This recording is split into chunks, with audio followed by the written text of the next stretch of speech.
You're right next to me. Through the headset, you donut. Yeah, I can. I did want to get like 4 mics and have a table and just kind of like everybody sit around and talk shit. And like my kind of, not ultimate goal, but an idea was like you kind of try out local like beer and beverages and stuff, and you like, you know, give them a little review. Basically, I just wanted free alcohol.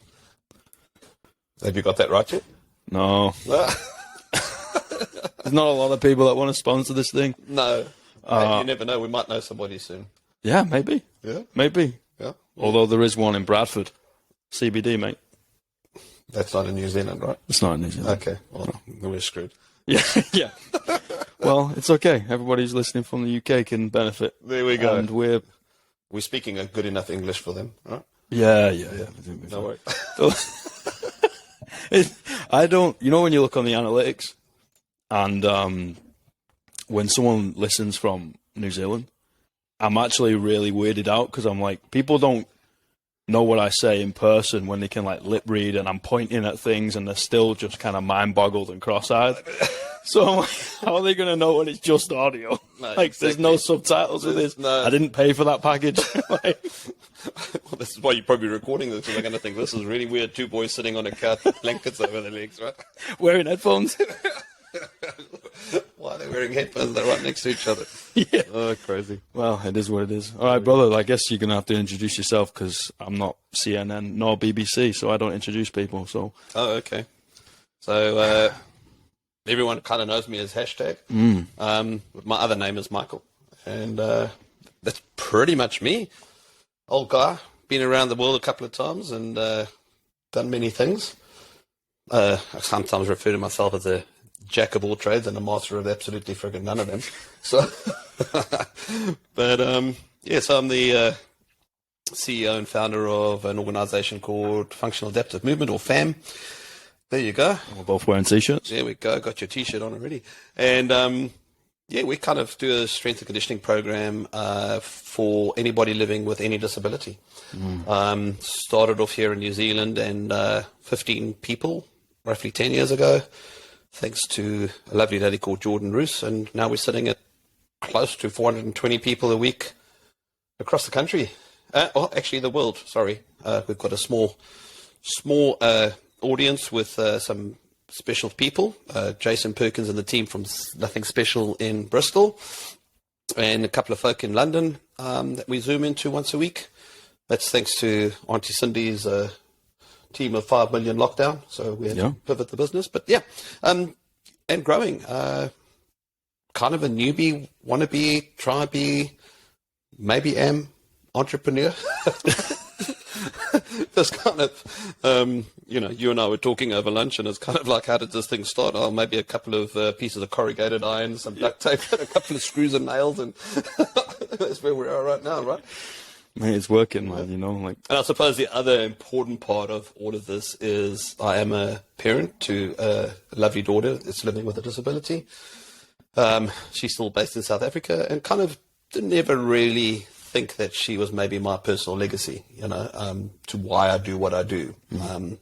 But there's a whole bunch of things, I think, life's rich experiences that got me to where I am today. Is that enough of an intro? That's a lot better than I could have done. You know? Like, that's mainly why I say, can you please introduce yourself?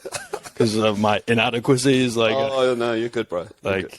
But no, that's something I want to jump into straight away is, what is your purpose?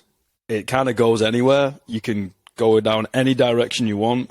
But this is such, I don't really want to call it a niche because it is so widespread. And I think everybody should have at least one eye out and open.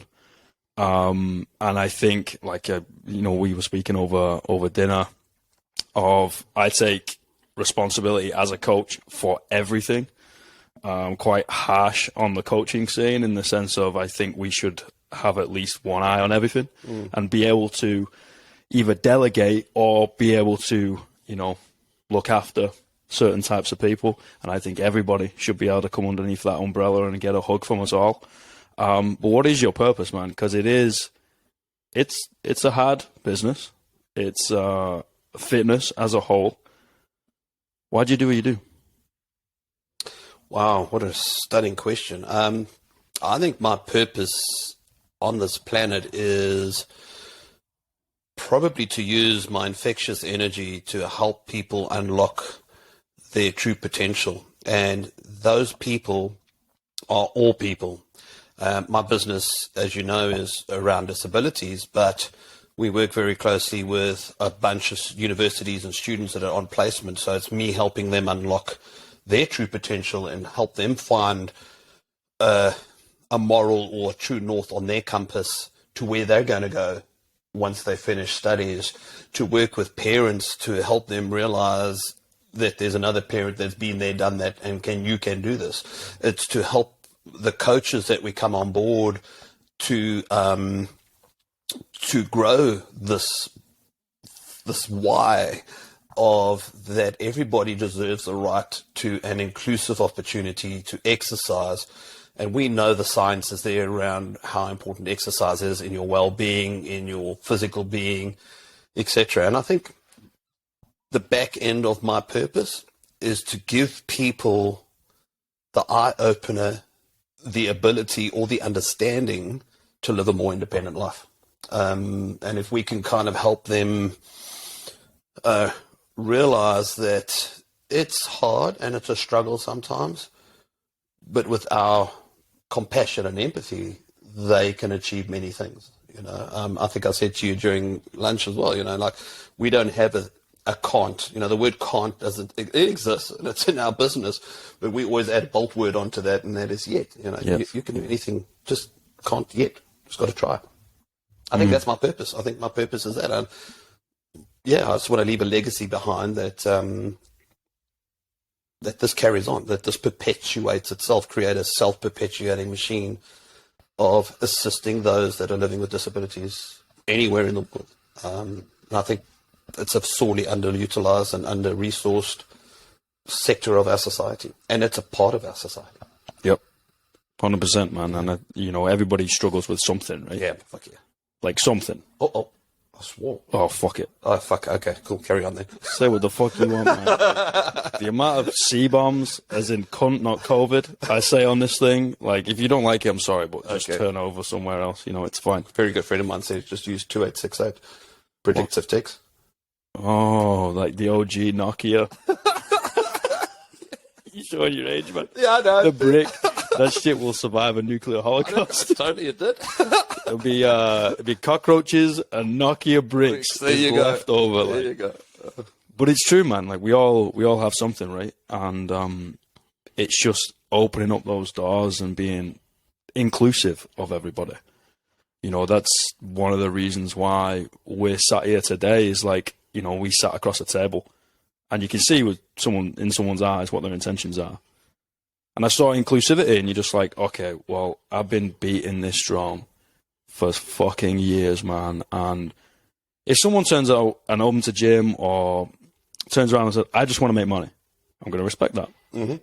Great. Mm-hmm. I don't give a fuck about people. I just want to make money. Again, I'm going to respect that. That's the way you want to live your life. Fine, no problem. Not my thing. We'll shake hands, peace and happiness, see you later. But to enter the fitness industry and be like, I want to help people, and then ultimately they just want to make money out of them and charge $100 a week or whatever they do, right? And you're just like, you are bastardizing so much of society. Yeah. And that's the biggest thing that I ended up pairing with. I was like, all right, Sam, like we need to be able to do something here. And just jumping in with the guys, man, like, it's incredible. Yeah. It just lights you up. Yeah, 100%. 100%. And I think that's, I was like that, I suppose. When I first started, I'd been made redundant out of the computer industry, and I was like, oh my God, what am I going to do now? And here I was literally going from one community center, getting like $20 or $30, put a petrol and drive to the next community center, and kind of having to grapple with that massive fear of rejection that I'd experienced from being made redundant, from earning a couple of $100 an hour to now down $10 an hour. Yeah. But then going, hang on, I actually quite like this. I actually like the rush. I actually like being with people. And I suppose that's the philanthropist in me, because kind of I learned through that hard time that money is not end all or be all. It doesn't stop me from saying I wanted to have a dream of most PTs, I think, out there, or coaches, is to have a lifestyle center, man. I want to have them do this in the lifestyle center, right? But as my journey started afresh in those years, I suddenly realized that there are so many people, able-bodied and disabled, and this was probably pre me really getting FAM up and running, was there are so many people in the community that just can't afford to even go to gym. Yep. And to pay $10 to go to a community center and chase a balloon around and get a sweat on with that, and then some rubber bands and whatnot, they love that. And I started to grasp the concept of sometimes brick and mortar facilities serve a purpose, but sometimes they don't. And to reach the communities where even it's a cost to get to the gym, and or it's a cost to pay for the gym, and let alone PTs and group fitness classes, well, let's make that accessible. Let's make that available. And kind of just thinking about it as you said that, I was already starting that way back then, 10 years ago, and now it is where it is today. We still need those brick and mortar facilities to run our programs out of, but it's now finding the value system behind those brick and mortar facilities, if they align with ours or not. And that's a struggle. That's a genuine struggle. They're just not all there, because they kind of got that concept of how we're going to make money. So it's not often uncommon for me to go to a new facility and they want to charge me X amount for an hour's use of dead time in their facility. And they want to charge me an exorbitant rate. And I'm going, oh, frickin' hell. What you're charging my people can't even afford. I'm not even going to be able to pay my coach. Well, no. It's kind of that we've got to find that value point. I know there's got to be a return on investment, but within reason. Yeah, for sure. I mean, obviously, they own a business, right? They want to make money. Everybody wants to, because then you can use that in a whatever way you choose, granted, but hopefully in a positive way, right? And help more people with that accumulated income. But yeah, it is quite funny. Definitely, it's not open to everybody, right? Not everybody wants every demographic to walk through the door. Fine, run your gym how you want. And it's trying to match up with those morals, and sometimes you need a bit of fresh blood to come in, right, to just spark up that passion again. I love this industry. I fucking it makes me run off 0 hours of sleep, and I can just somehow run off ball juice and passion. I don't even want to know how you get ball juice, but anyway. Don't ask. Don't ask questions that you don't want to know the answer to, But sometimes you need these fresh meat to come in and be like, oh, actually, yeah, that's why we got into it. Right there, you kind of get bummed down in the politics and bureaucracy, and that's what happens when people come together, unfortunately. But everybody coming together just to fucking help people, man. It's how do we do that? How can we get win, win, win, win for everybody? The athletes benefit, we benefit, everybody makes money, nobody has to pay. Granted, we're chasing a euphoria here, but there's always ways to improve. True. I mean, I wouldn't know. I mean, if I'm going to answer that question kind of in the context of what we do, hard out, man. I don't know if we'd ever get that, because I just don't think, we've got to deal with the one common factor here, and that regardless whether you're living with a disability or not, everybody is human, and everybody has their ideology and their perspective on life, the universe, and everything. And I often talk about in my business to find people to work alongside me that are cut from the same cloth. I'd like to find the manufacturer of that piece of cloth, because it's rarer than hen's teeth. It's genuinely rarer than hen's teeth, where that value system is not monetary driven, but it is about empathy and compassion, and about really trying to unlock that potential in the clients that we work with. So right now, I think we're 420 odd athletes a week That's amazing, man. Living with a disability, 2 of those athletes are able-bodied. Okay, so that's out of all of that, that's just kind of crazy. But it's really, I just find it's the hard slog to always find those connections with the coaches that are going to deliver that. But it's also, again, just like in any game and in the fitness industry, certain people go to certain coaches or certain classes or certain group fitness instructors because they resonate with that person. What I'm finding in our game is just the capacity to be included in a class without being judged, without being frowned upon, without any worry whatsoever, to participate, get a bit sweaty, and that the coaches are kind of versed enough to offer any adaptation or scaling that I can have a good time. That's what we're after. Genuinely, that's what we're after. And I think the clients that we attract are like it. Now, yes, it is a bit biased because we're specifically set up for people with disabilities, and generally they're looking for the same sort of thing. But it doesn't detract from the fact that certain people prefer certain coaches more than everyone else, right? Yeah. So, I don't have boobies and blonde hair, so kind of I'm starting to lose traction because all my coaches are pretty, right? All my coaches are pretty, and like I get the situation where they're like, I prefer Coach Jody because she's, blah blah blah, and I'm like, oh, okay, fine, I'll go buy a wig next week. No problem. But anyway, it just goes to show when we whittle it down, it comes down to human nature. But again, it's that me finding a facility to rent and to run our program in is finding that same human nature, that value system that there's a connection with. And then it comes down to, oh, hang on, there's a little bit of the same cloth that I expect or see within my coaching fraternity versus the people that I work with and or I rent or use their host facilities, But yeah, it's, I say to all of my coaches, like, the first rule about what we do is making that person feel welcome, that social inclusion. Second thing, let them have a fuckload of fun. Third thing, wrap some exercise around it. Yeah. It's not that hard. Make people feel like they feel like a person, and then the rest falls into play. So, yeah, we go. That's beautiful, though. You've heard me say it a couple of times now. Fitness is the catalyst, right? Yeah, 100%. And we kind of just say that we're doing fitness so governing bodies think we actually have a profession, but really we're just like dress in trackies and have fun with people in like a gym environment. Yeah. And that's all it is. Totally. Yesterday we were playing noughts and crosses. 100%. Oh my god, my heart was jacked. I was like, I forgot to sweat. You're a bit competitive, though. Of course. Yeah, I saw that. We're all athletes, man. Yeah. We all did something.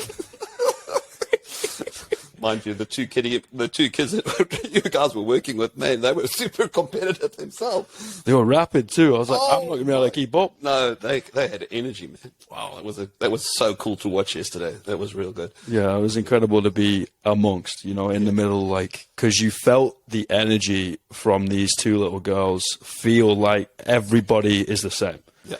They didn't act like I'm living with a disability, these people aren't. I'm younger, these people are older. I'm a female, this person's a male. They didn't act like that. It was just everybody is the same. And I think the purity of some of these athletes' minds, especially kids, is such a beautiful thing because there is no judgment. No. There is no stigma attached to anybody. 100%. And I think that's the biggest thing that stands out to me, dude, when you say people who cut from the same cloth. But you're like, we're all from different countries. Yeah. Speak differently, have different life experiences. If on paper you'd be like, nah, these people ain't going to get on. This person's going to think he's a tosser and whatever. And you're just like, no, actually, those barriers and differences that we once thought separated people are actually the things that bring us together. Yeah, I mean, if you talk about yesterday, and I'm kind of going to dovetail into what experience we had on Monday.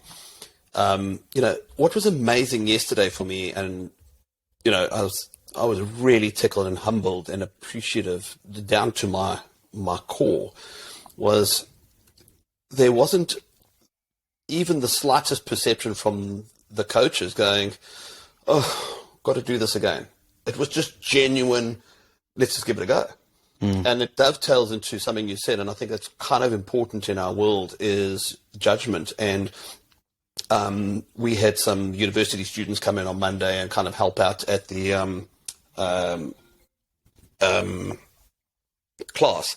And one of them nailed it and said, I was amazed to see how they kind of didn't judge us and we didn't judge them. And I went, you've got it. You've absolutely found the nugget that's lying in the riverbed, because that's exactly what it's about.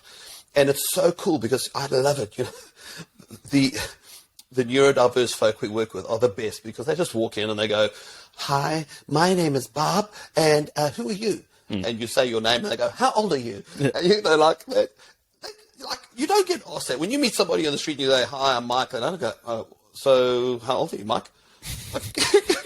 No one does that, right? But in this world, they do, because it's what makes them tick, and it's okay.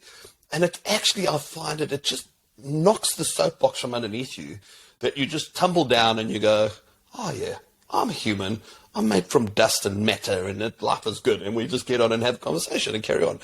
But for that student, that young student, to have that aha moment, I was like, yeah, man, take that, nail it. I hope you all got it. And there were 16 or 17 uni students there for them to go hard out. You know, if we all didn't live with this filter of, we need to kind of look at people and go, that's the perception I have of that person, therefore I must treat that person as such, and rather just drop that filter and just treat everybody for being a human, man, what a better world this would be.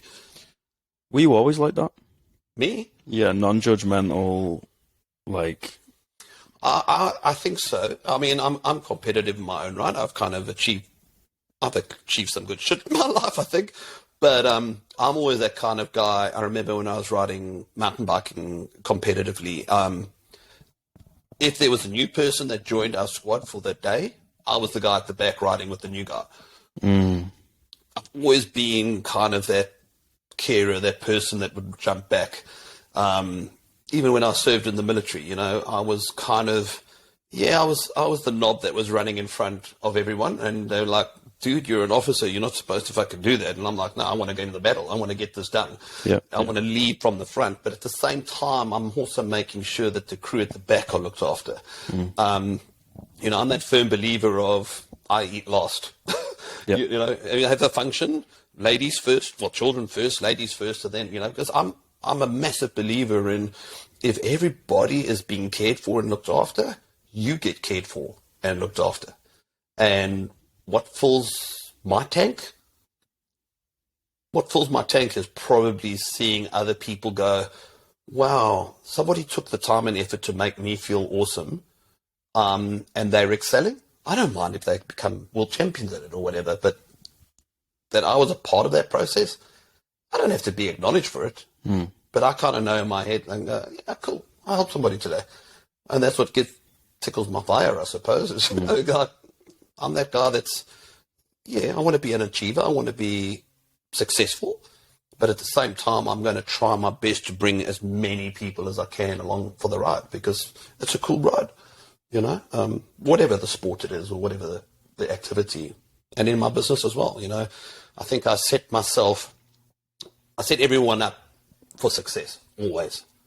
And then I kind of come in from behind, and I have demons that I battle with in my head, where sometimes I'm going, oh, fuck, you know, this is going to be too hard. It's not going to work. And, you know, kind of have a little bit of an E-all moment, you know, but then you just kind of be like poo and go, well, let's carry on. You know? Try again tomorrow. Yeah, 100%. Yeah. I think I always have been that kind of caring person. But when I find my passion and my fire, then I want to be successful. But I'm not a tosser about it. I don't want to, you know, I'm the last guy that will be up there standing, look at what I've done. I'm not that kind of guy.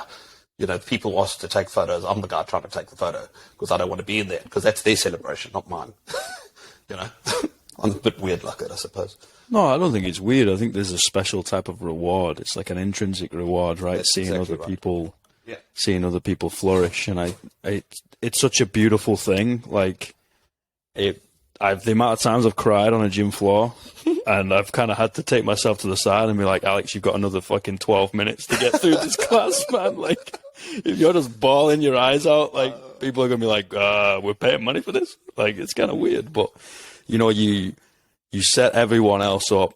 You know, you bring the horse to water, but they drink. And seeing that horse drink, you're like, wow, you have gained your independence, right? That's a beautiful thing. You've fucking done something. Like, you know, Bruce yesterday, Jody was like, you don't need your cane, chucked it on the floor. I was like, you savage.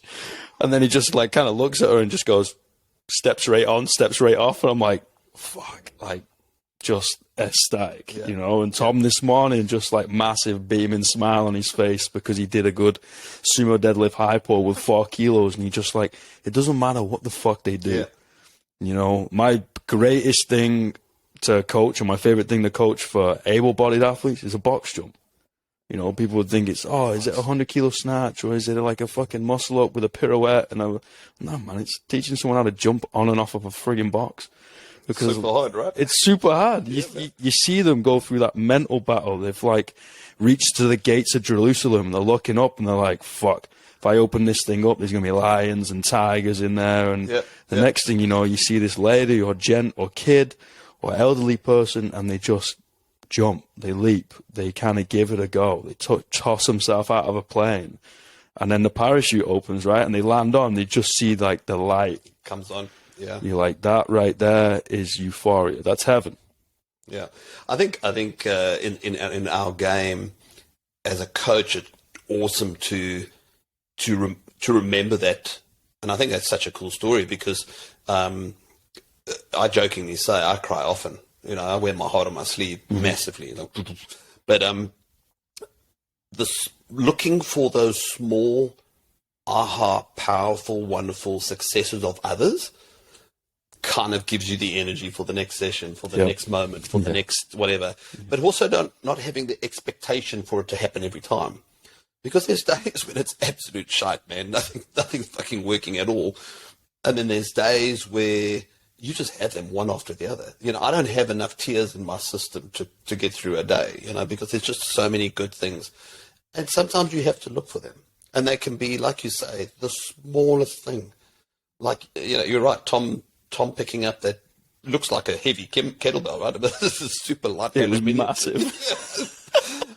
When you walked over, I was like, fuck, have you picked up the 20s or something? It was 4 kilos. It was 4 kilos, right? But that was such a typical case of how we as humans create glass ceilings for ourselves. So in his world and mind and brain, that is impossible. Creates the glass ceiling. He tries it. Bang, the smile comes on. Head pokes through the top of the glass ceiling that's now crumbling around him. And he goes, oh, fuck it, I'm going to go for the next one. And he does another one and another one. And suddenly it becomes the next new good habit for them to live something in life. And you're kind of thinking, well, what's a sumo deadlift high pull going to help them with? Well, picking up a school bag. Like, you know, there's a correlation here. He doesn't have to have mummy or daddy carry the school bag because he can pick it up and put it on his back himself now. Bonus, move on. And it's the mentality, right? 100%. Of like, you know, fitness is great because it gives you a physical challenge that is instantaneous. You can see it. Like, you can touch it, and it's right there in front of you, and you fucking figure it out, mate. Welcome to the Black Parade, you know, get in there. And, like, you're like, oh, now you've got that mentality of I can overcome it. And then it just bleeds off into life. 100%. I know, and you get a message 3 years later, 20 minutes later, whenever, it's like, oh, this person has now done that, or thank you for this, because I've applied it there, and you're just like, wow, this is heavy, man. Well, I mean, it's for me, it's never ending, and it's kind of... I suppose for me to have a bunch of new coaches that are coming on right now and to have them experience what I experience. Yeah. And then, you know, to hear, I'm not prompting you to say this stuff and you're saying it and I'm going, inside my heart's just beating that nice oozy, cushiony, what did you call this earlier? Ball juice. Ball juice. And I'm going like, yeah, this guy's getting it. He's seeing what I see. And when I see people that see what I see, it's kind of like, well, great. This tribe is getting bigger. This tribe, this momentum, this machine is starting to get some groundswell. Because there's, in New Zealand, there's 1.1 million people living with a disability. We're scratching the surface with 400 people. Literally scratching the surface. Like, there's a massive amount of people still that we need to reach out to. And I suppose are wanting to be reached out to. And we just got to create the avenues, remove as many barriers of entry as possible to allow them to have that experience. And I suppose that, one of those testimonials of that is that the charity that we've set up, we've got most of the charity is folk living with disabilities that are on as the trustees, because I want to ensure that it's who this is for is making sure it stays who it's for. Yeah. Does it make sense? I hope I said that right. I kind of think I did. It gives a valuable perspective, because we can only ever see one side. But we're not wheeling around in a wheelchair. No. No. We don't have a walker. No. So it's like understanding their perspective too, right? And I think that's really important. The Roman Senate, right? It had to have each representative from each social class, and you brought a different perspective. How do we help the people? Why did we stop doing that? Anyway, that's a different story.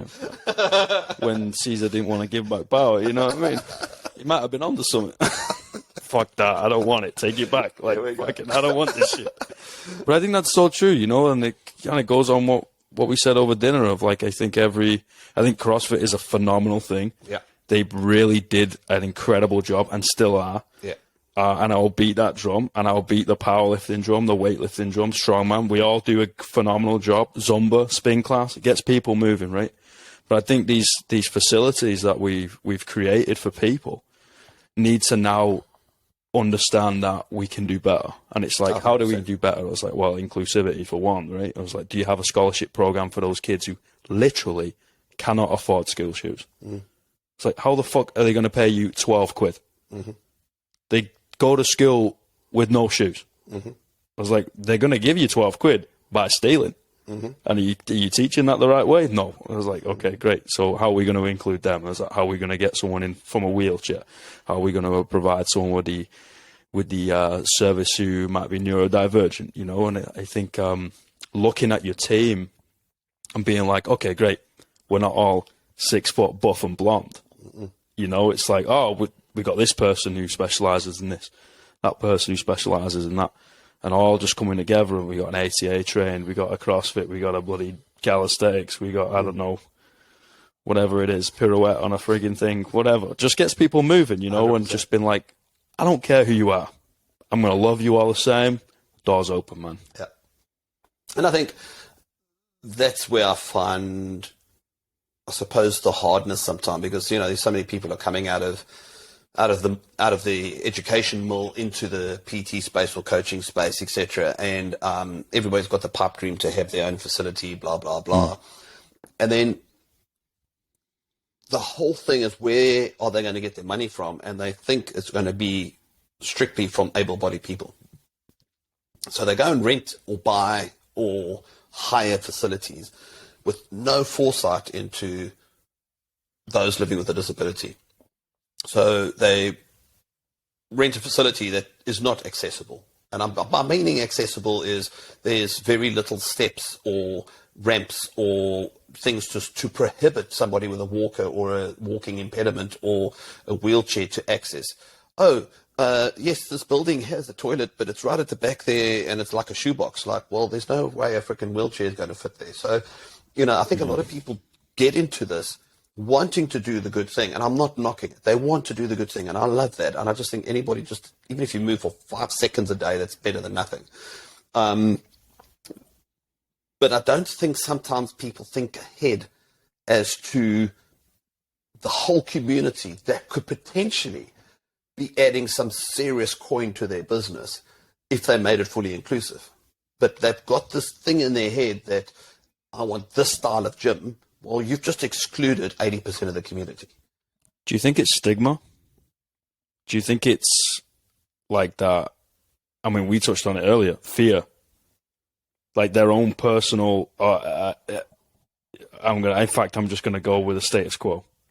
Yeah, I think so. I think it's 100% that. I think I get asked to do some guest lectures at some of the tertiary education facilities, and part of my presentation, funny enough, the first slide I put up is about glass ceilings. It's about what is stopping coaches and PTs and group fitness instructors from being more inclusive.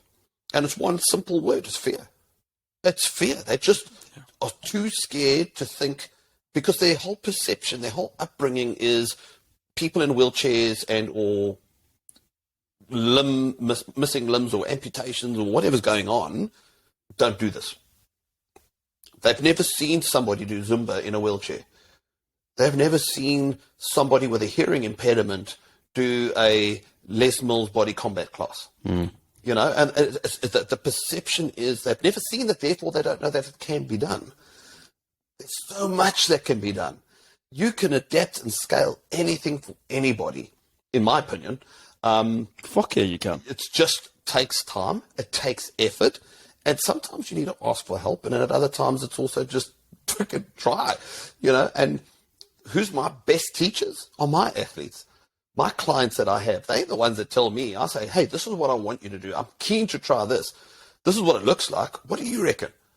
Oh, yeah, well, yeah, I reckon I could move my chair like this and I could do that. And okay, cool. But I'm also thinking about your limb that's a little bit weaker on one side. Oh, yeah, but don't worry about that, Mike. We'll figure it out. Cool, let's give it a go. And I just think if the whole industry suddenly had a switch, some magical freaking switch that said, how am I going to make my facility or my program way more inclusive? Guess what, people? You're going to have way more clients. Yep. You're going to have way more money. Yep. And you're going to have a massive following. But you've just got to make that switch. And I just think it's, I remember this. We've got this guy who came in, he literally just got married on his honeymoon, jumped off a cliff, broke his back, and he was studying to be a PT. He's down in Hamilton in New Zealand, and he ended up becoming world champion bodybuilder wheelchair class at the Arnold Classic in the States. Man, I look at that body and I'm going, how the freaking hell, bro? I'm jealous as, right? And he's beautiful. He's a beautiful guy. But he's one of those people that is deliberately walking around with a bag of stones, breaking glass ceilings and saying, look, this is possible. This is possible. He goes into facilities and he says, I want access to this facility. And he's driving that change. So he can train. He's pumping iron to look big, right? He's pumping iron to show anatomically how beautiful he is. Well, great. If you're bodybuilding's your thing, go and do it. Mm-hmm. There's one guy. And by the way, he's living with a disability that's doing it. I don't see many able-bodied people going, yo, want to be bodybuilders? Come on in. I've got a facility that you can do this in. I've got the trainers that will help you. We've got the nutritionists that will guide you. We don't see much of that. And it's kind of sad. It's almost, I suppose it's probably proportional. They say on average it's 17 to roughly 25% of every nation is living with a disability within that nation.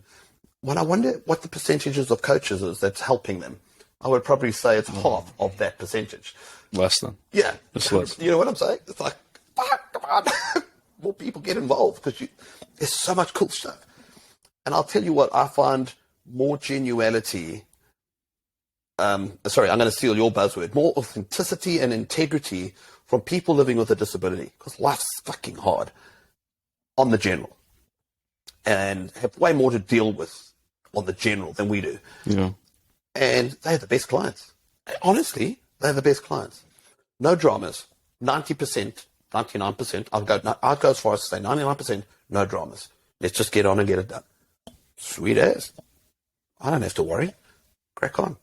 I think people just being themselves, just whatever the fuck that is such a beautiful thing to witness. Yeah.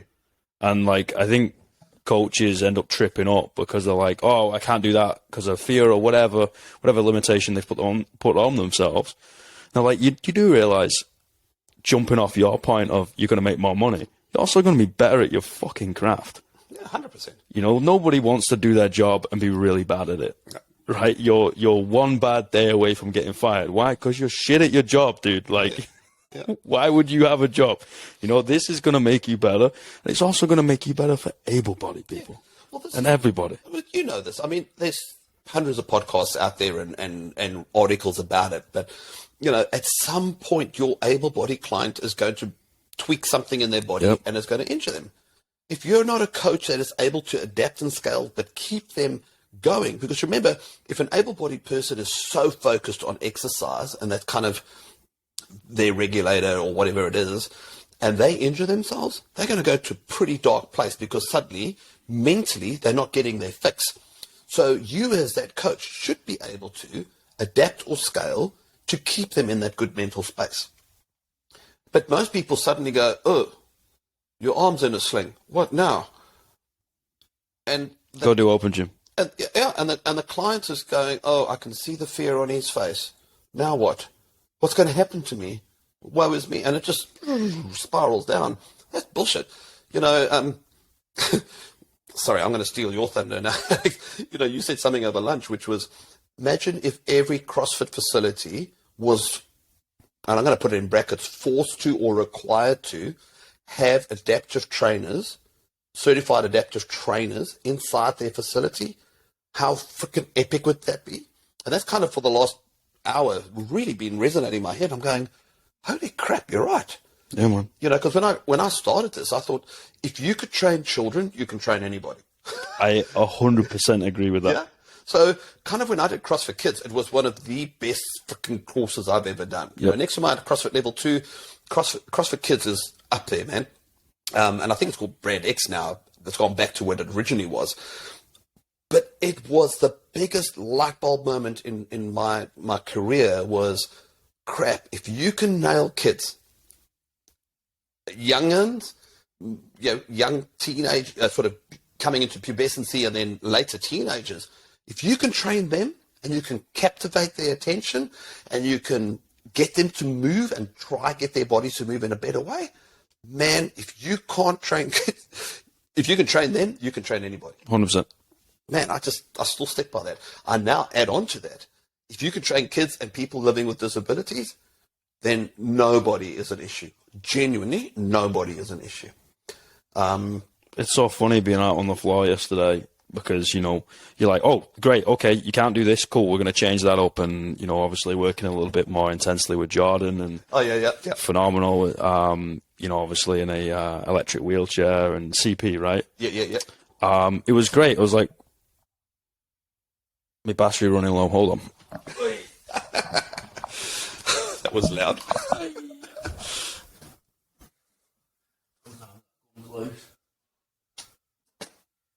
Is it switched on, brother? Yeah, it's switched on. Just make sure the switch is on. Is it on? No, it's not coming on. Switch on the side there. There should be a switch above there where it's plugged in. Yep. Yeah, it's on. Is it on? Yeah. Just change the plug. Maybe it's one of the other plugs. Take the light switch on out because that one we know is working. So, Right on the end. right, and this. Yeah. Take that one out and then plug your one in there. Because we know that one was working.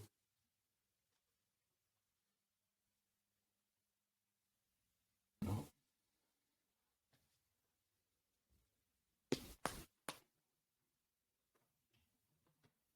Is it plugged in properly on the machine? Oh, there's a light coming on here. Just put the light in there as well. We're in. There we go. All right. We're in. Ladies and gentlemen, that was a small technical break. It's on every episode.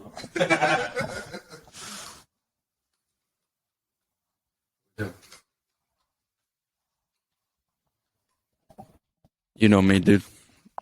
There's always some sort of imperfection. Fuck up, as I call them. But who the fuck cares? We're real people. Working with Jordan, right? And we're just like, oh, okay, let's adapt this. Then let's change that. Nope, that's not working. Cool, let's figure it out on the fly.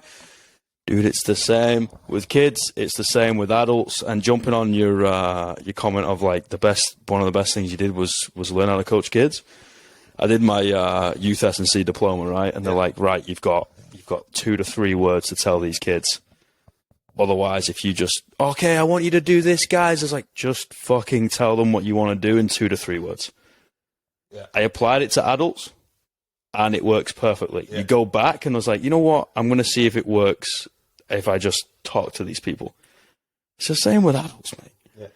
We're all the same. Yeah. And you just apply the same thinking and thought process. Your coaching gets better. People benefit more from that hour. You have a better time. You see more smiles. It's a win-win-win, mate. You know, and you get to see something that you might not have experienced before. Yeah, hundreds. And I think that's really important. You know, kids need to leave their city that they grew up in, right, to go experience the world, do your OE that bloody all these Kiwis end up doing or something. Just fuck off away from home and do something with your life, right? And as soon as you have a child, come back. Yeah. Come and roost. Yeah. But you learn so much, and I think we can do more. And I'm going to put it out there. I think every CrossFit facility needs someone trained in an adaptive way, whether that's ATA or somewhere else. It doesn't really matter. Just be open to that. Like, just think about it. Think about that. Think about having a kids program. I did the same thing. I approached the gym owner a few years ago. I was like, we coach CrossFit kids. Yep. We coach adults. Yep. Where do we bridge that gap? Oh, well, we kind of have it as an individual basis, and sometimes they come in, sometimes they leave. I was like, most of the time they leave, don't they? And they're like, yeah. I'm like, whoa. Yeah, there's a problem, yeah. I was like, well, this is my thing. Like, this little fucked up age in the middle where everybody kind of grows a bit of balls and likes to be a bit disruptive. That's where I thrive. And they're like, well, if you do it, we can run it. I was like, cool, let's run it. And you've done it. Yeah, and it works. There you go. And then, I passed it off, and last time I checked, it was running. I know that coach has then ended up opening his own facility, but it was running again, and I was like, handing that baton over and be like, these kids are now going to benefit. Oh, man. And I joke because Eve and I were playing Aussie tennis last night just before the class, and I used to play it as a warm-up. It was our favourite warm-up, right? And I was like, I had this 9-year-old kid, county cricket player, great little kid, but he was really, really competitive. Oh, right. Really competitive because he was phenomenal. He's at cricket, right? He'd play like 2 years up and stuff. I would dive everywhere. I would die for points. I'm not letting this motherfucker win. The kid's 9 years old. I think I saw some of that yesterday with Norton Brothers, brother. I am going hard, you know, jumpers coming off. I'm fucking sweating, dripping. I'm like, let's go. Like, I ain't leaving this court without a W. I love it. But like, sometimes a W for the athletes, right? It's just a smile. And that's all it is. What was it?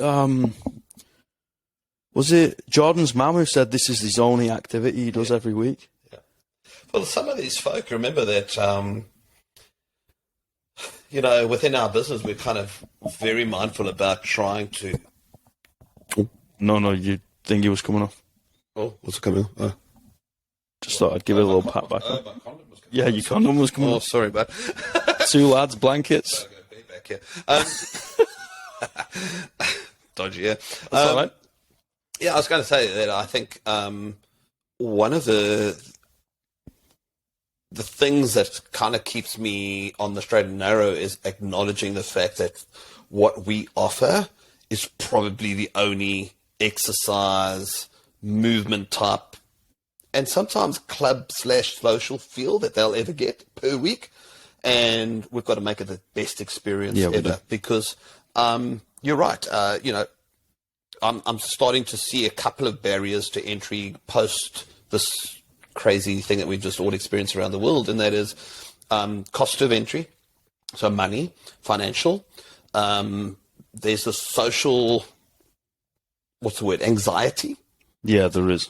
Kind of floating around. Yep. And then the third big one is transport to and from these facilities. And I think it would be the same anywhere in the world, is mobility taxis, public transport systems that are kind of not maybe geared up or adequate for to people to get to facilities. And that's why I've never really had a single venue, because, you know, as soon as you go beyond 5 to 7 kilometers from a place of well, I suppose I should say it, a place of refuge, a place of coming together and having fun, it becomes too hard, and people don't want to do that, right? So, yes, you get the odd person that will make the effort. We have a client last night, drive 45 minutes to come and spend 45 minutes with us, and then another 45 minutes to go home. But that's such testament of what you do here, man. Well, thank you. Well, if it was shit, they wouldn't drive 20 minutes, never mind 45. 5 minutes. This is bobbins, lad. Come on. Thank you. But I mean, the thing is if we create that kind of culture, then we start to help with those areas. So, for example, in our business, I tried a business model, social enterprise, didn't work. So I've had to create a charity, and the charity's main mandate is two crazy things. Number one is to get money to pay our coaches a good wage, because to find people that are cut from that cloth I spoke about earlier, we want to keep them, and we want to keep them engaged, because, hey, at the end of the day, fuck it, you still need some money, right? Yep. On the flip side of that is also taking away the barrier for some of these people to come to class. And it burns my ass no end that some people who I know, mum or dad, might go and buy 2 to 3 coffees a week. Okay, so that's $15, cannot afford the $10 that we charge per class. Like that to me is an injustice. That's a crime.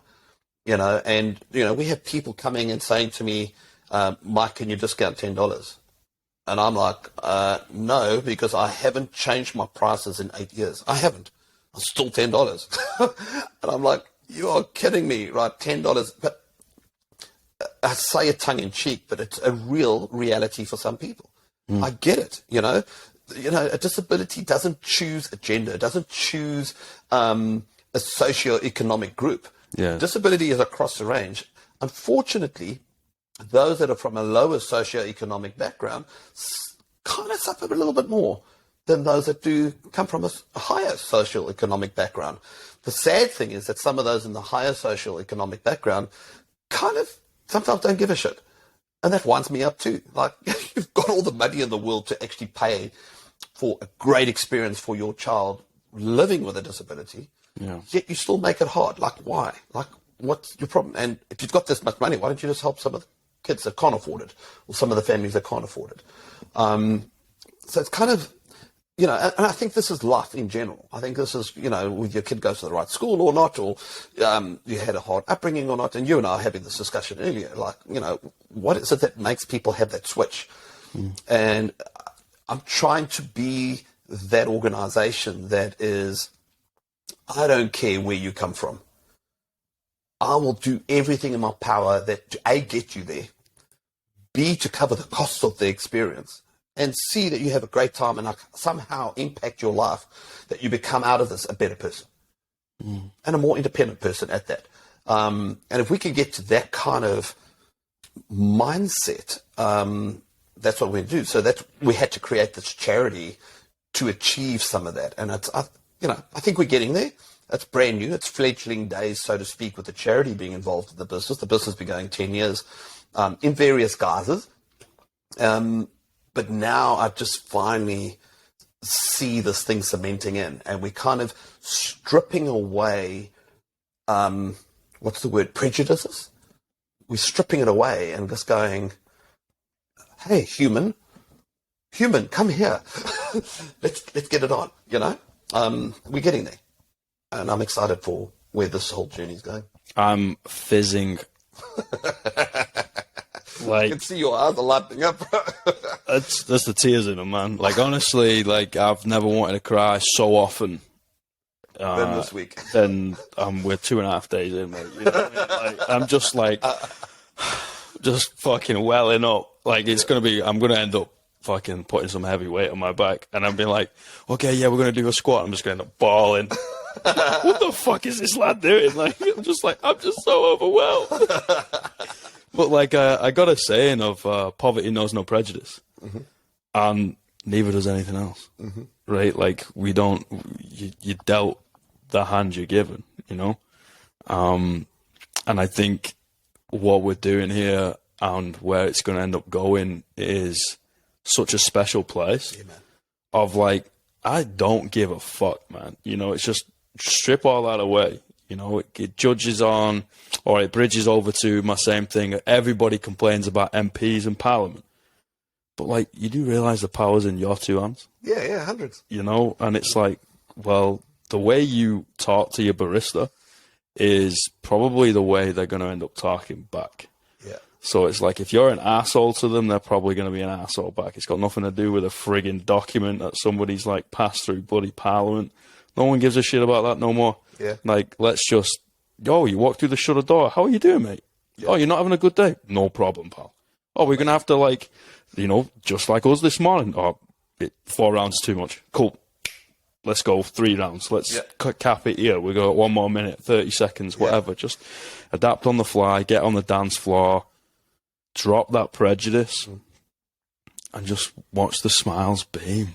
Yeah, and I think also manage your own expectations. You know, in sales, we often talked about managing your clients' expectations. And I sometimes thought about that, and I thought, yes, you're right. You know, if you communicate clearly, like you were talking about, you know, talk clearly to kids and stuff. If you talk and explain exactly what's going to happen, but put on that a huge dose of salt and humility, and then go, you know what, the guys aren't having fun today. It's a full moon. It's affecting everybody. I could pick up a bit of stuff here, and then just dial it back and manage your expectation of, oh my God, they didn't do 4 rounds. So fucking what? They did 3 rounds and had a smile on their face. Like you said, you know, there's a two-way street here. Yes, you have an expectation as a coach to deliver a fantastic session, but it doesn't have to be freaking perfect, you know. But what was shit in the coach's eyes, more than likely, is amazing in the athlete's eyes. Oh, 100%. Exactly right. You know, every time I've walked out and beat the shit out of myself of like, oh, you know, timings were off here, that wasn't right, you said an F-bomb in the wrong place, like, whatever, somebody's come up to me and be like, thanks a lot for that class, that was awesome. I'm like, amazing. Are you sure? Like, were we in the same class? And I think sometimes that we, in this game, are too hard on ourselves. Yeah. And I think that we need to, yes, I think it's good to have that reflection. I think it's good to tweak and take the failures and turn them into successes. And it's a magical word, right? It's one word, and it's the most powerful word in the universe, and everybody has it, and that's choice. I choose to make that change, yay or nay. If you reflect and you do nothing with it, well, then you've done nothing with it, and you're going to be the same tomorrow. But if you just you make the choice to tweak one tiny little thing, you'll be 0.25% better. Fuck the 1% thing. You could be 0.25% better tomorrow. It's chess, man. And you just build on the next day and the next day. Come the end of the week, you're 3% better than you were when you had your first reflection. But it's just sometimes we need to teach ourselves. You know, I think I've told you this. Like, my favorite quote in the world is from Richard Bach, who wrote Jonathan Livingston Seagull. So he wrote another book called The Adventures of the Reluctant Messiah, and in that book there's a quote there that a sentence that I think resonates with me, and this is kind of how I live a little bit of my life, and that is, I teach best that which I most need to learn. Yep. So every time I kind of do something, I'm going, oh, Mike, you're teaching other people to do that, but you're not doing it yourself. What's going on here, Kimasabi? You know? Oh, bam, loser. But no, I'm not a loser. But my point is that I'm trying to improve on who I am. And if I can improve on who I am, I'm going to bring the best of me to the best of others and bring the best out of them. I'm welling up again. Like, I'm just going to bawl in a minute, mate. Because you're just saying my story. It's the same. Cool. You know, that's exactly the same. Yeah. And coaching saves you. Hundreds. You know, you have to put everything you have into these people. Yeah. Otherwise, it doesn't work, man. No. You know, but the stuff you get back is unquantifiable. Yeah. You know, they help you out when you hit, financial, emotional, mental, spiritual, physical hardship. And even just witnessing it, you get so much back, and you're just like, what is this? It's like an energy transfer. Yeah. Like, the more you put in, the more you get back. And you're like, how is this possible? You know, I've emptied my cup, but the next thing you know, I've turned it back to the right way around and it's full again because these people are just... That's one of those magic cups, right? That's just always got liquid in it? It's weird, isn't it? It's like one of those pens. You have one of those pens as a kid. It's like fully dressed now in a bikini. Like, so this is a public service announcement. If you weren't born in the 1970s, you will have no idea what we're talking about. It was great. You always stole them for like local businesses or something. You're that cool kid in school where you had this pen and you're like, watch this. I want one, Mom. He's got one. I want one. I saw boobies at school. You're like, oh, no. Don't go down this rabbit hole. Do you want boobies? I was that kid who used to sharpen all the pencils so they were like a right knob. And you just put them back in. So everybody just had to like hold onto these pencils as like tweezers. And just that's the handheld. Those were the best ones, right? The handheld pencil sharpeners? Yeah, they just chewed pencils. I just... Why have you got no pencils? Sorry, miss. Alex was here. Yeah, we had isolation, though, that we literally got locked up. Like, you don't see people. No. You go to prison from 9 till 3. And then you go home. You go home. They let you out. I was like, is this what we should be teaching them? No. Probably not. But, hey, we're here.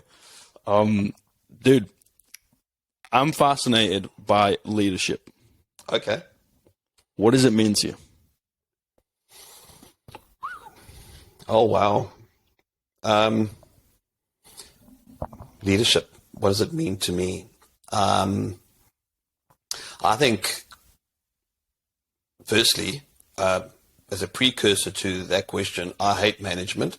You and me both. I think leaders are people that are humble, are kind, are visionary, are risk takers, are doers,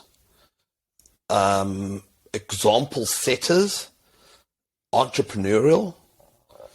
I think there's an element, and this is true to me, I think there's an element of philanthropism involved.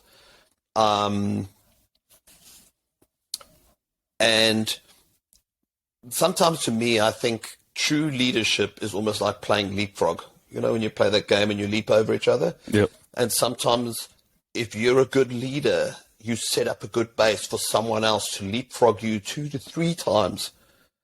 They can go and be successful. And I sometimes think that a good leader doesn't bask in the sunshine of success.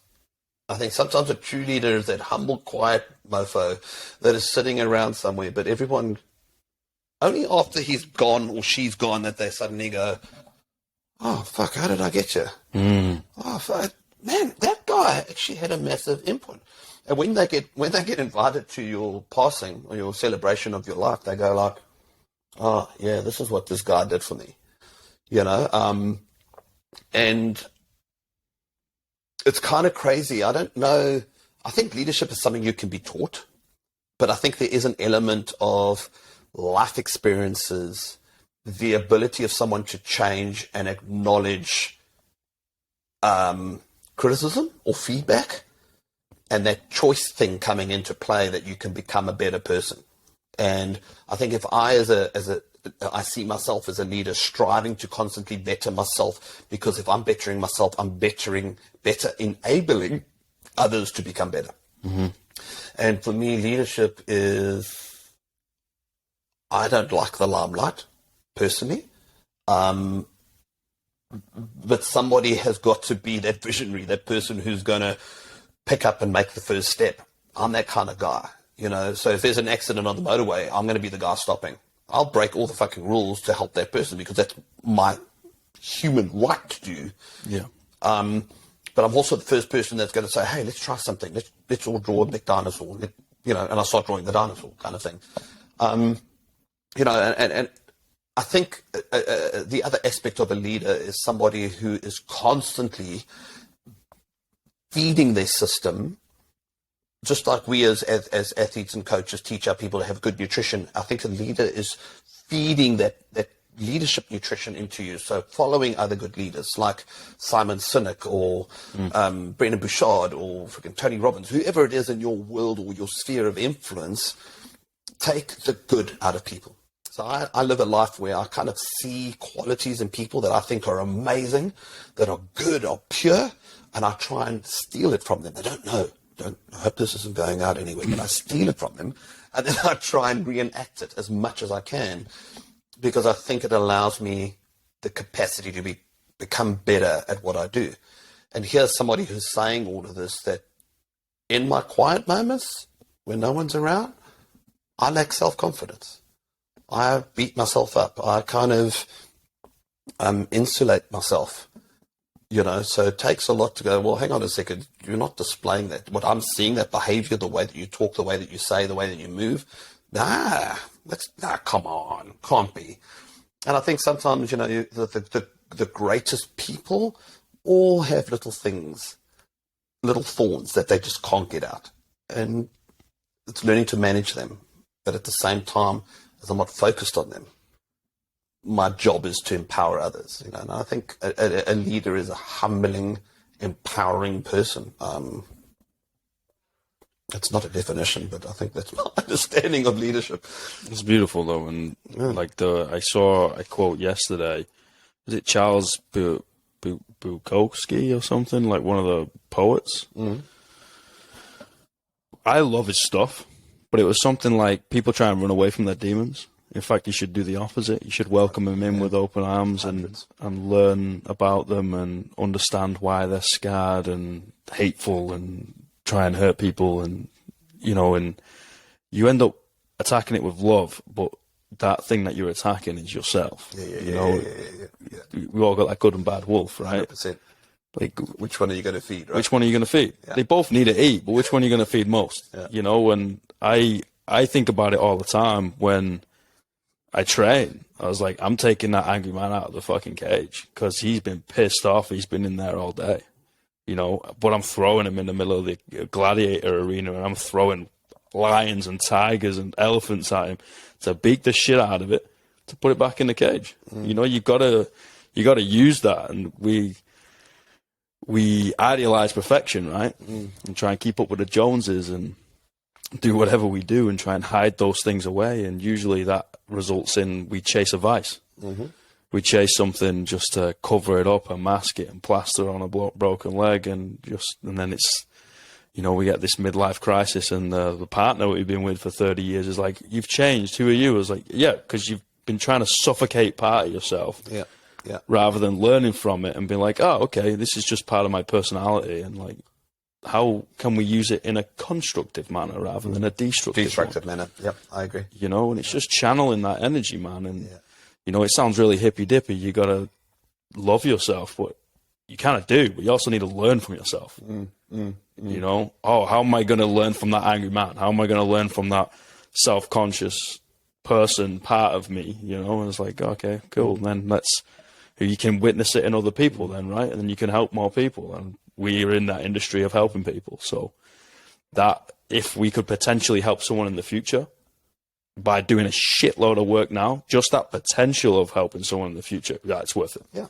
Let's do it. I suppose you're talking like hippy dippy, it's kind of like what energy you exude from your body or give out is what kind of energy you're attracting. Yeah. And what is it that you desire to attract versus what you don't desire to attract. And I'm fascinated. There's a animation that I saw briefly. I think it was on LinkedIn, actually. And it's this animation of this pack of wild dogs, I think they are. And the one is growling and protecting this puddle of water that he's found and kind of snapping at everybody else. And there's one quiet dog sitting there, and he kind of wanders off and he goes and makes a big hole so that the pack can come and drink. So he kind of is that example of leadership. But then I started to think, but he's still following the leader of the pack. And I'm like, oh, isn't that interesting? So I kind of wonder what he's learning from the pack leader. This other dog is still the alpha dog. But it was fascinating to see, yes, he's the leader. That's obviously what the animation's about. But he's still following this pack dog. And this other dog starts to see, oh, hang on a second, he's actually more powerful than me. And it's kind of, like you say, is the potential sits within all of us. Oh, yeah. And it's us to all sometimes find that inner monk, that inner coach, that inner warrior, that inner speaker, whatever it is, to become an unlock for someone else, you know. And I think that humility and caring and giving attributes are kind of important, you know. Yeah, interesting. Great question. What is leadership? I'm fascinated by it, mate. Yeah. Like, and it was never something I really gave two tosses about, to be honest. It was only through coaching. I'm like, oh, fuck, like, I got 16 people in front of me. I got 30 people. I got one person in front of me. I'm like, well, how am I supposed to help them? And then, you know, over time, you just, okay, I guess you got to try and lead them. Like, you know, and then you look up to other people and whatever. But just, I'm fascinated of perceptions on the same thing. You know, we all live life. Life is the same. But how do we interpret that? And how do we think? And what molded it? And why? And I'm just really interested. But without taking this conversation down a rabbit hole, is you look at some of the group fitness classes that are available, and how I've got to be very careful how I say this, how some of the group fitness instructors or the coaches in our CrossFit world even, as soon as they put on that mantle of coach, head of the class, running the group fitness class, change, they become a rock star. And then they've got this rock star diva status going on, and they kind of get off on it, right? Not quite walking around with a hard on, but you know what I mean? They ego. They dig it. Yeah, ego, right? Ego. There we go. And they kind of finish up the class, and then if they don't get that, oh, that was so amazing, Alex. You just, oh my God, you blew me a socks off. And if they don't get that, it's like their world falls apart, right? Yeah. Versus others. And I'm very wary of coaches that have that kind of capacity. Like, my background is martial arts, and I remember somebody saying to me, Mike, before you sign up at a dojo, go and see the senseis at those dojos, so you kind of get a grasp of what kind of sensei is going to be your teacher. Yeah. And I never forgot that. And I kind of, as you were talking about leadership, I thought, oh my God, what kind of leaders are some of our group fitness and CrossFit coaches and Zumba coaches, whoever they are, what kind of people do they become for that moment, for that hour and a half, whatever it is, versus the rest of the time? You know? Right, so just to... No. I think it's such a valid point. Like, there's so many places that fuel and run through ego. Yeah. And I'm like, you're walking around, like, my biggest pet peeve is people crossing their arms when they coach, is because I got nailed by a couple of coaches who coached me up when I was first starting, right? They're like, what the fuck are you doing? I was like, what? I was like, when you cross your arms, like, everybody gets intimidated, and you've created a physical barrier, right? Like, they were like nitpicking. I'm like, okay, great. Like, nitpick the shit out of it. I want to be able to improve upon this, right?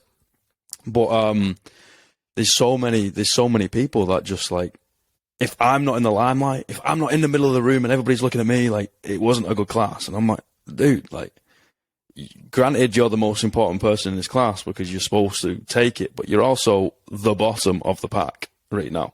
They are all in front of you. For this 1 hour, unfortunately, mate, you're the bottom.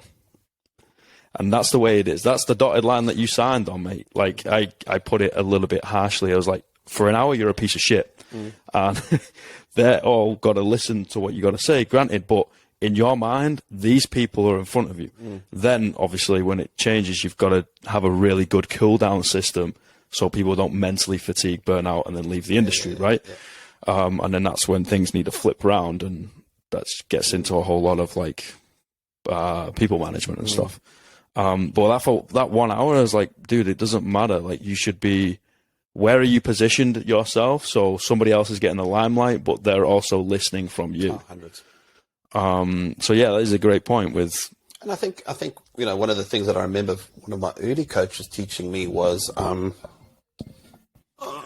we run out of time? Not yet. We can. No, we're good. I think one of the other things was, one of the coaches said to me, Mike, when you're coaching, make sure that you touch, not physically, but kind of engage with every single person in the class at least twice in a session. Twice. At least twice, right? And like, when I'm coaching even my adaptive classes, I'm making sure that I acknowledge every single person in the class at least twice. Yep. And then I go a step further, and if I have volunteers that are working with me or students, I go around and make sure they're doing okay. Because to me, I am nothing without them. I'm nothing without my students. I need them. You're quite right. We need each other. And it's that simple leadership trick of just giving someone else, hey, you doing okay? You okay? You managing all right? Anything I can help with? Kind of thing. And that applies to the athletes as well, making sure that they feel amazing, you know. Those questions, though, go such a long way. You know, without the athletes coming in, there is no business. Correct. Right? There's no one to help because they're not in the room, right? But without the coaches, again, there is no business because there's no one to coach them. And you've just right there, that's massive leadership for me of like, obviously we got to look after the athletes, right? They're the most important, but also coaches are too. And we got to look after them. And I think that's where a lot of people trip up within the industry is like, oh, no, whatever, you're going to get paid something and I'm going to take all the money and never really touch base with you. And I'm just like, without these people, there is nothing. Yeah, 100%. Coaches are the most important, you know? Yeah, you got it. I know your phone's ringing, so we can wrap up, but I got 3 questions. Oh, dear. Here we go. What's the greatest piece of life advice you've ever received?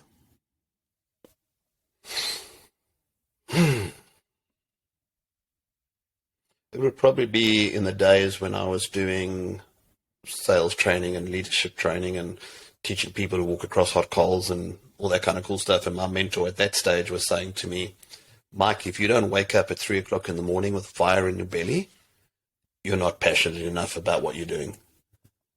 I wake up still excited, buzzing, sorry, using your word, fizzing, something new I've learned this week, fizzing, to get up and to engage with my community and my business and to take that same fire and share the passion with not only those that are working alongside me, but with those that are still wanting to come in. I think fire in the belly is what sets you apart. It's what changes your trajectory. It's what steers you steadily towards your goal, or it helps you set up a new one. Fire in the belly is, I think, one of the things that best pieces of life advice I ever received. Yeah. Yes. It's such a weird thing speaking into a mic. I hate especially because when you... But I am Mike. Just bend over then, I'll speak into you. Yeah. But what's the worst piece of life advice you've ever received? Oh, you can't do it. You're just stupid. You're never going to get there. Those negative whispers that are common from parents, teachers, mates. And I think the pivoting point in my life where I stopped listening, I've never stopped listening to those whispers. That would be a lie. But where I think I started to manage and control them would be in the army. Because I'd say, well, fuck you. You tell me that I'm a piece of shit and I can't do this, that, and the next thing, and go on to become, get through the next phase of training or whatever else. But that would be the negative, would be those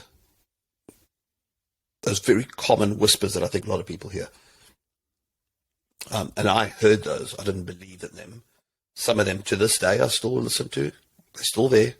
Still on the back of your head, right? Yeah, it's on the back of their head, but you got to use it as fuel, man. Yeah, use it as fuel, and at the same time, when you have a doubter, that there's somebody there who goes, "Hey, I believe in you." You go, "Oh, yeah, thank you. I know what I'm doing." And you go back on again. Mm-hmm. Yeah, that would be the negative. That would be the worst piece of advice I've ever heard, because I think everybody can do anything. Me too. You just got to be given the opportunity, or shown how to do it, or given the chance to just try. Just try again, get there. What's 3 words you'd tell your younger self? I've got 2 sets of 3 words. Cool. Never give it up. Never give up. Never give up. You're always in the fight, right? And that I learned from my jiu-jitsu days. Never give up. And the next one would be probably you could flip side that and go never back down. But also give it a go. Got nothing to lose, man. Give it a go. Give everything a go. Like, if it doesn't work for you, try something else. Just There's lots of three birds there. But anyway. Just listing them all off. Bang, bang, bang. And you're just a book of inspiration. Like the bald Tony Robbins. Mate, I got a barrel of shit there. Then one a bucket. But yeah, just try, man. Just relish life. We're on this planet for such a short fucking time. And no matter how old you are or where you are in your life, and whether you're doing the right thing or not the right thing, honestly, it doesn't fucking matter. If you want to make a change, you've got to make the choice to change. And if you make the choice to change and improve your life or better your life or better your family's life or whatever it is you want to do, go and do it. It's just recently at the uni, sorry to wrap up, I was so tickled that there were older students. So you have these youngsters coming out of school, but there were these people with grey hair and I'm going, wow, midlife crisis, how? But I take my hat off to them because they're doing what I did 10 years ago. It's so cool, man. Yeah, it's exciting. It's like, man, you've got another 50 years. Go get it, Tiger. People trying shit. Like 100%, brother. It's so cool, man. Yeah. And it just tickles me. Oh, it goes up in a file of frames, but you learnt so much about it. I think it's wicked. Fuck. Great time. Brother, I appreciate it, man. Cozy on the couch. Cool. Two lads cozy on the couch. Give me a five. Appreciate it, man. Thank you. Let's go to the spinal unit. Let's go to the spinal unit. Pick up the team and let's go kick ass. Let's go do it. Bye, everybody. Peace.